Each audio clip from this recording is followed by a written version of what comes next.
I'm Jack Howell. I'm here with my friend John Weigand, who the regular viewers know pretty well. We've done 2 videos already, and I'm here in Morgantown, basically just screwing around with clarinet stuff. We came up with a bass mouthpiece for one of your students, and heard another one play the Kovash. So we're just basically kind of nerding out. But I had a project, and I thought it would be interesting to film, because some people probably are not really aware of what is involved in refacing a mouthpiece. And if all you play is stock mouthpieces, there's no real need to reface mouthpieces. You just buy another one. But a lot of great players over the course of history have spent a lot of time with people refacing their mouthpieces. So I have an idea. There's a mouthpiece that I bought that's the D'Addario Evolution mouthpiece. And we can pull it off. So the reason I was interested in this mouthpiece is not, can you take your read and drop? The reason I was interested in this mouthpiece is for the material.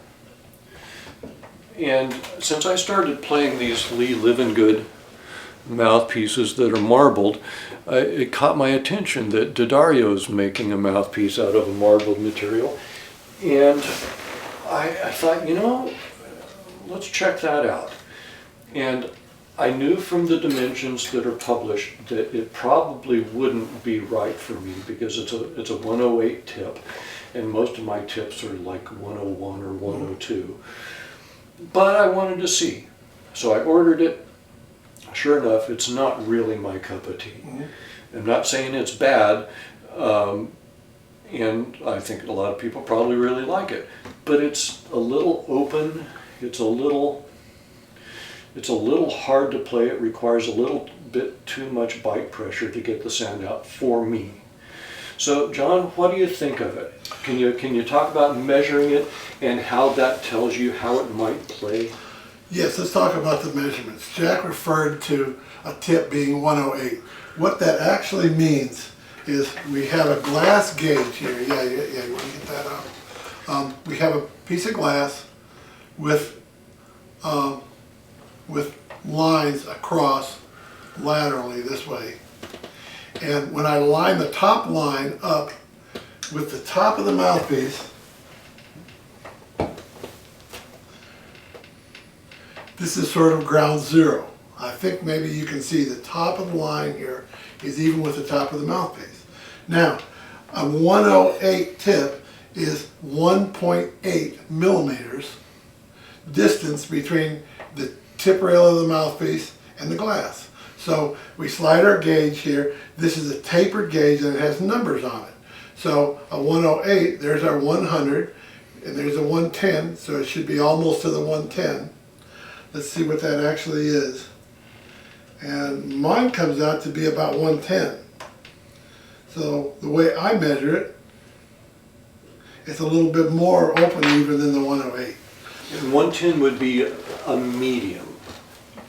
In the broad scheme of things, I would say yes, a 110 to 108, that range is kind of an average or a medium. And what's interesting about this, and we talked about this in a previous video, is how little difference there is actually in terms of measurement between the most closed mouthpiece, which would be like a 100, and the most open mouthpiece, which would be like a 120 something. Right. That's only 0.2 of a millimeter. Right. That's like 0.008 of an inch or something. Right. I mean, that's very little. We're very sensitive. And good players can tell the difference in 1/10 of a millimeter easily. So how about the facing? All right, the rest of the facing is very interesting. I believe this system was invented by a guy named Eric Brand. We have on this glass gauge, we have a series of lines going across, and each line represents 2 millimeters. We have thickness gauges here, and this is where it's a compilation. These thickness gauges are in fractions of an inch, and the glass gauge is in 2 millimeters. Go figure. The numbers I'm using here are pretty much standard for the people that are working on mouthpieces.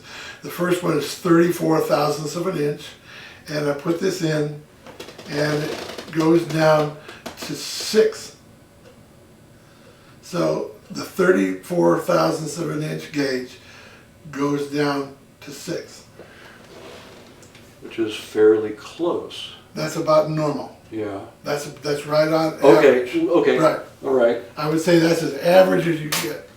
The next one is 24 thousandths, and average would be about 12. Let's see where this goes. Oop, I moved it. I think it's going to be right on 12. Right on 12. The next one is 10 thousandths of an inch, which the average would be about 22. And it's right on 22, maybe halfway between 22 and 23. The next gauge is 15 10,000ths, or 1.5 thousandths. Average would be about down to line 34, and this is line 36 or a little bit more. And then I use one more gauge, which is 1 thousandths of an inch, and typical would be 36, and this is 38. So it's average, average, average, and then a little bit longer, just a tad bit. What the longer would do is more the reed is going to vibrate, and it's going to be a little bit sort of noisier or a little bit more resonant, perhaps a little bit less smooth. That might be what you're feeling when you say the mouthpiece is a little bit too open for you. So my first gut reaction was to close that down a little bit, which would give you a little bit narrower tip opening and return that facing down to a more average length. Yeah, I would have not thought that it felt like a facing that long. 36 is slightly on the long side. 34 is pretty average. 32 is a little short. Right. Now the numbers he's talking about is the 1.5 thousandths gauge here. Right. Not the thinnest one that I use. Okay. So obviously we're going to do something to this mouthpiece to see what happens. So we can make a video. Yeah. Right? Well, we're making a video just because just because there's the chance. Right. And if nothing happens or we're totally wrong, there will be no video. Right. So I always play it first. I have this sort of an average reed that leans a little bit to the soft side. The reason I use soft reeds is hard reeds tend to cover up mistakes in mouthpieces, and slightly soft reeds tend to expose things in mouthpieces.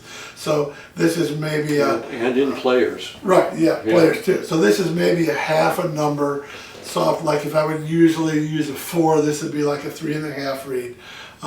So it might sound just a little bit loose, a little bit bright, but we're not. This isn't a concert hall. This is working on mouthpieces. So let's try it.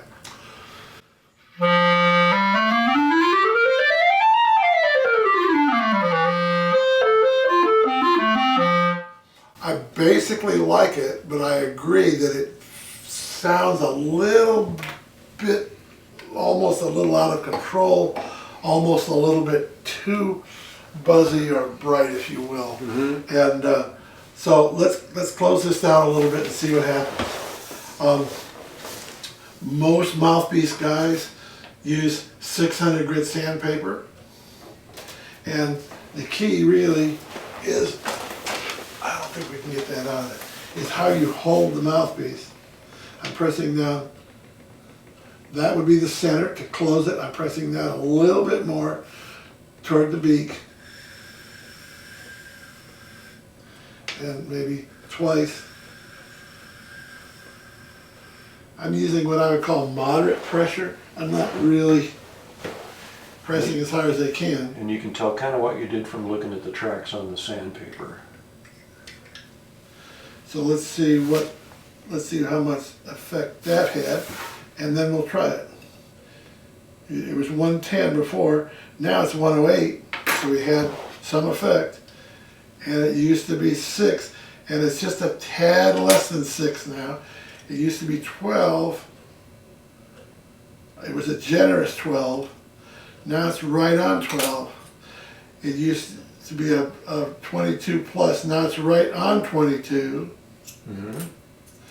It used to be 36. It's a little bit shy of 36. We didn't change it much. And this is just shy of 38. So we didn't even change it a whole number. This is generally good, at least the first time. If in doubt, do a little bit less and try it. This is enough that there'll probably be evidence of some change.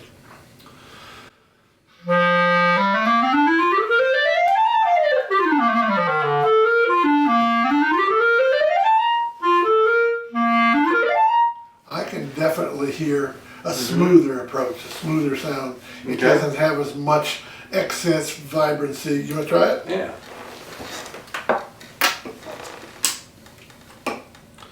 You didn't hear Jack in the before.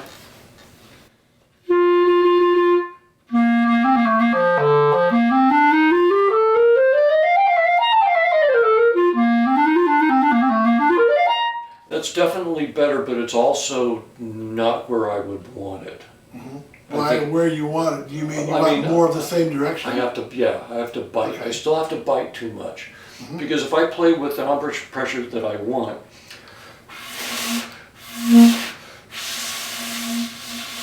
I don't get anything. Now, we sort of walked into a really good, really important point here. Jack and I don't sound that different when we're sitting on a stage next to each other, but that mouthpiece is now pretty comfortable for me. I want a little bit more to blow into. That's with the same embouchure pressure. Mm-hmm. I want to feel like I can put the mouthpiece there and basically just make it go with just airstream. Right. I'm not saying I don't play with some embouchure pressure, Right. but for really delicate attacks, I want to make sure that I don't have to bite in Right. order to get it. Because when you make the sound happen by releasing and bite, anything can happen. Right. You know, Right. sometimes not good things. I'd like to measure that. If I'm working with someone and he or she has this complaint, I'd like to see what they're doing now. Then I'll know maybe how far I have to go or what direction I have to proceed. So if you want to film, you may, but I'll also call out the numbers here. His tip is 100. That's quite a bit closer. Instead of 6, it's actually pretty much right on 6. Instead of, it's also a 12. Now this is interesting. The other mouthpiece was 22. This one is 24 on the left rail and 23 on the right rail. It's a little bit crooked. That's not necessarily bad. It's also not necessarily how left Right. lead. Right. I've got 37 on the left, 36 on the right.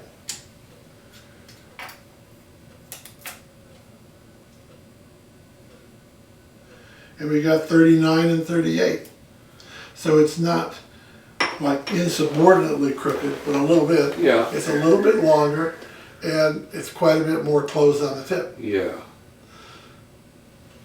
So let's see what do we can do. want to take this mouthpiece sort of in the direction of that? I would think so. One of the things I'm interested in is the material. Mm-hmm. And it would be perfect if D'Addario made an XO out of black rubber and an XO out of the marble rubber, because then we could take things that are like CNC identical and compare the two. Is this different than their regular XO? The rubber is. Okay. Yeah. So in other words, you want the same rubber. That would be an Right. interesting experiment. Right. Right. But at this point, let's try getting this as kind of as close as you can to my facing.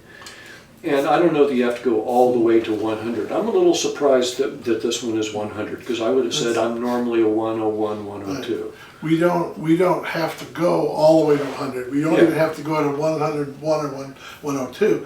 I'm going to make some progress. That'll tell us if we're going in the right direction. Yeah. We can always then go further in that direction, or if it's worse, we don't want to make it a lot worse. We want to make it only a little bit worse. And this is a quality that you want to look for in a mouthpiece refacer. And this is my failing as a mouthpiece refacer, is I would get to a certain point with a mouthpiece and I would lose my patience. I would say, okay, in the next 30 seconds, this thing is going to get a lot better or a lot worse. And when you have that attitude, it's almost always worse. So when you're working with somebody who does mouthpieces, incremental change is good. And you also have to be a little bit conservative because it's possible to make it better, better, better, better, better. And then it's gone. Right. And then you went past the point. And, Right. We can tell a lot by just going a little bit more. Yeah. Then we can go incrementally Sure. in steps there, and we won't bore you with all incremental steps.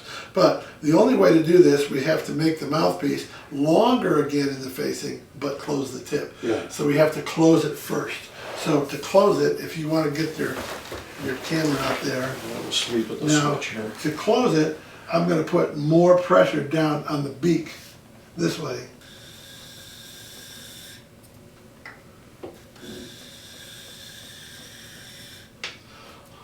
Let's see how much I closed it.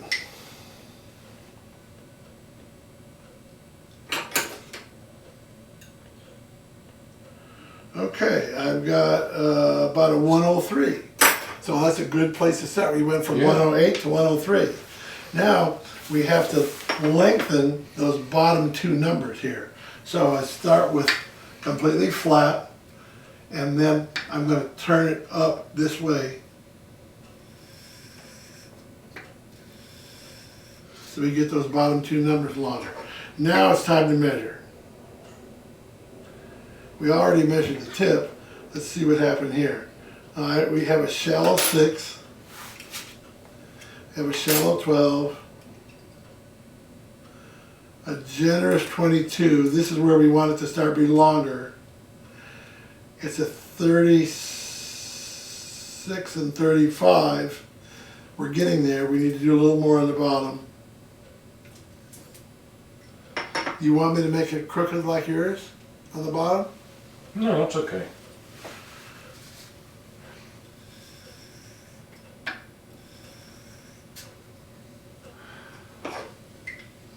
And when we say that, we're not throwing Lee under the bus because it's not uncommon for mouthpieces to change a little bit over time.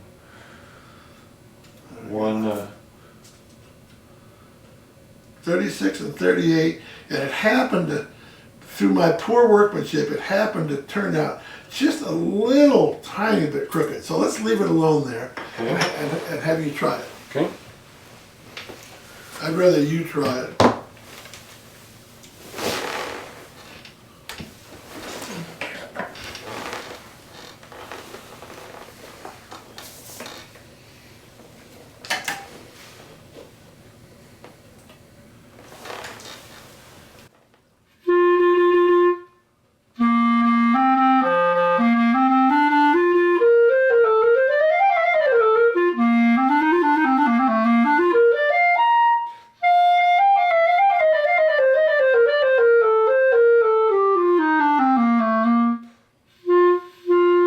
Much better. Good. That is much better. I would still like to go a little bit closer because it starts easily, but there's still what I really like in a mouthpiece is for the sound to start really easily and then the resistance to build like a linear fashion. And to me, and you can try this and see if you agree.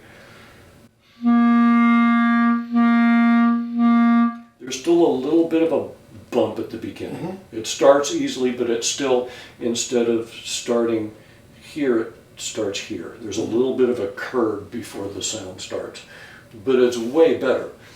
I can get a sound.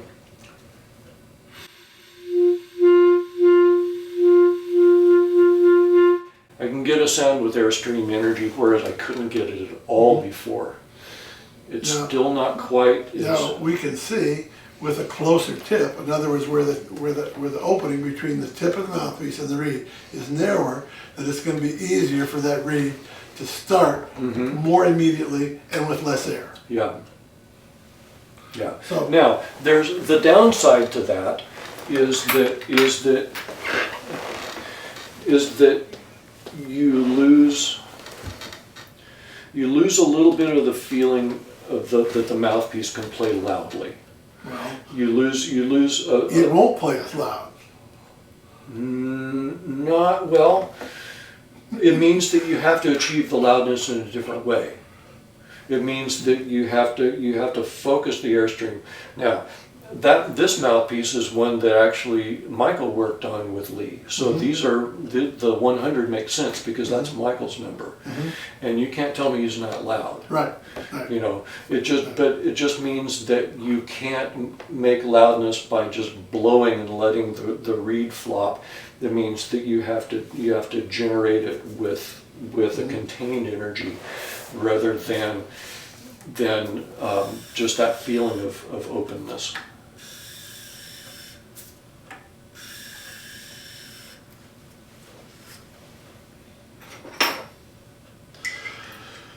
Let me make a couple other points. You don't need to watch me do this again. Good thing, 'cause I forgot. Right. Point number one, be sure, if you're working with a mouthpiece guy, have at least 2 good, quite new reeds. I can't tell you the number of people that I work with that come in with this dead old reed and they want to try to find a mouthpiece that makes them sound like Robert Marcellus or Harold Wright or somebody. You've got to have newer reeds, and they've got to be very vibrant and a little bit on the soft side. Another thing is, even though right now we're talking about tip, people overemphasize the importance of that one measurement. That's only one measurement. It's an important one, but it's no more important than any other one, especially the ones on the bottom, those lowest ones where the mouthpiece begins to break away from the reed. That's super sensitive here. Well, you know, this might be an interesting thing to talk about, because before, when we measured, it was 110 at the tip opening, and the first measurement is 6. Now we're getting to below 103, but that first measurement is still 6. Does that mean that previously there was that much curve between the 6 measurement and the tip? No, it means I took off a little bit to keep that measurement the same. Yeah. To make it like your other mouthpiece. Which I just did while you were asking that question. So we have our 6, 12, 22, 36, 38.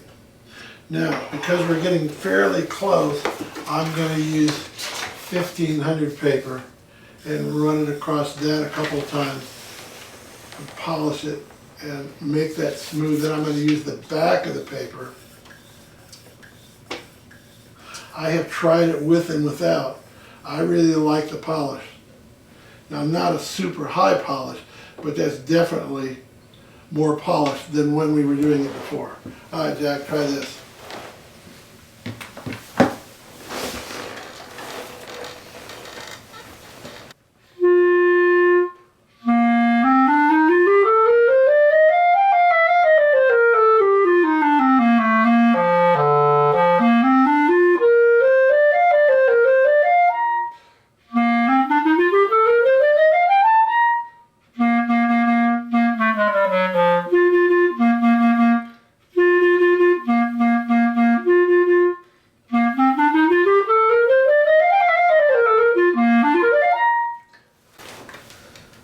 Starts better. I think it sounds better. It sounds a little more smooth, a little, maybe more focused. Tell me what you think. I'm wondering if there's something in the facing that's let's see what you think. Now my read is more suited to that 109-ish opening. Yeah. So this read's going to be kind of too soft.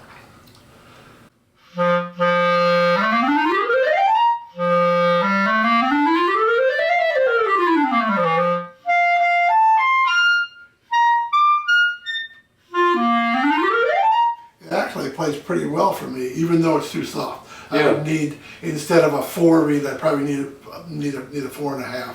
A little bit harder than I would normally be playing. But I think it plays different. I think it's better for you. I think it's not as good for me. Just prefer the way we play. Yeah.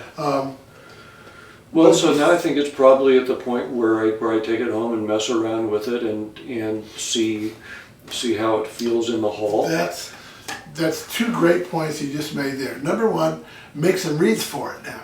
This is a different mouthpiece than we started with. It needs different reads. Yeah. Get some new reads, fit reads to it, then take it in your hall or in a good room where the acoustics you trust. And there's a lot to be said for knowing when to stop. Yeah. Sometimes there have been times where we've worked on mouthpieces together a lot. Yeah. At this Hours. point. and there have been times where we've refaced a mouthpiece, and it's like bang, that's it. And we go off and I take it and yes, that's my new number one. There have also been times where we've made mouthpieces and it's like, I don't know, I guess we better try it in the hall. Maybe that week, maybe 2 weeks, maybe somewhere down the road I play it and yes, it's a good thing we didn't do anything more with it. Or sometimes it goes the other way. It goes the other way. Sometimes I walk out of here thinking I've got a new number one. I get in the hall and it just doesn't do what I thought it did. So it's kind of a game of averages and taking into account all the other parts of the system. I'm guilty of the same thing every other clarinetist is, that we come to somebody like John expecting him to do something and we walk out sounding like Robert Marcellus. But there's other stuff, and so you have to be patient and don't do too much. And I think for what we started with and where we wound up, that's a success. I think we changed it in the direction you wanted. Another point, any mouthpiece guy will tell you, the mouthpieces will change. Like if we go have dinner and come back, there's a very good chance it might be a little bit different. So we're going to have dinner a little bit, and before he leaves, we're going to check this. All right. So good. Let's and cut. So we thought it was over, but it's not. We actually found a couple of interesting things. One of the things that's interesting is that the Livengood mouthpiece that I've been playing and the Stadario Evolution have identically small bores. Almost. Very close. The Evolution is 585 thousandths and the Livengood is 584 thousandths. And both of those I would say would be medium small. Yeah. Which is, 580, 585, 586 is much larger than that, and I don't dig it.